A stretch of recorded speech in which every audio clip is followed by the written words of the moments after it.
देखिए, एक तो जो देश को पता है कि बैंकों की हालत खराब है। 14 लाख करोड़ का एनपीए फोन से बैंकिंग होती थी, फोनो बैंक सभी कॉरपोरेट को दिए गए। आपको पता है कि उसके बाद सभी बीके, एनसीएलटी बनाना पड़ा। अब आप समझिए कि आज मैं ढूंढते ढूंढते जब गया कि फाइनली राहुल गांधी कॉरपोरेट की क्यों बात करते हैं, अंबानी अडानी की सरकार की क्यों बात करते हैं, इसके तह पर जाना चाहिए। तो जो टैक्स थे, उस टैक्स में भारत सरकार ने कंसेशन कई एक बना रखे 2004 से लेकर 2014 तक, जिसको कि फाइनेंशियल टर्म में रेवेन्यू फॉरगोन कहते हैं, कि जो टैक्स भारत सरकार को आना था और वो टैक्स हमने उनको छूट दे दिया।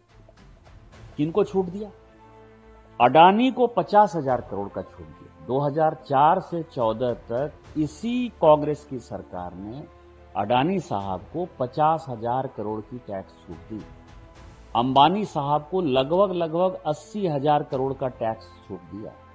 बिरला साहब को 60,000 करोड़ का टैक्स छूट दिया। सज्जन जिंदल जेएसडब्ल्यू को, उनको भी लगभग 30 से 40,000 करोड़ का टैक्स छूट दिया। नवीन जिंदल साहब को 25 से 30,000 करोड़ का छूट दिया। भूषण स्टील वाले को उतना ही का छूट दिया।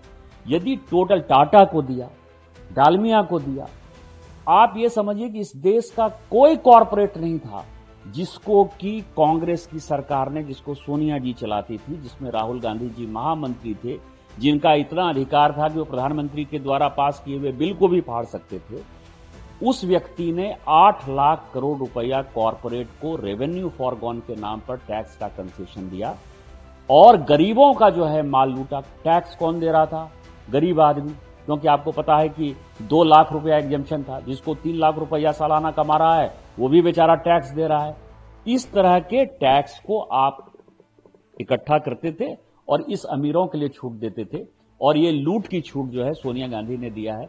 इसलिए कांग्रेस पार्टी को इसका जवाब देना चाहिए कि अंबानी यदि बढ़े तो आपके कारण बढ़े, अडानी यदि बढ़े तो आपके कारण बढ़े, बिरला यदि बढ़े। आपने गरीबों के लिए क्या किया? गरीबों का खून चूसने के अलावा आपने कोई काम नहीं किया, और ये कांग्रेस पार्टी के लिए डूब मरने वाली बात है।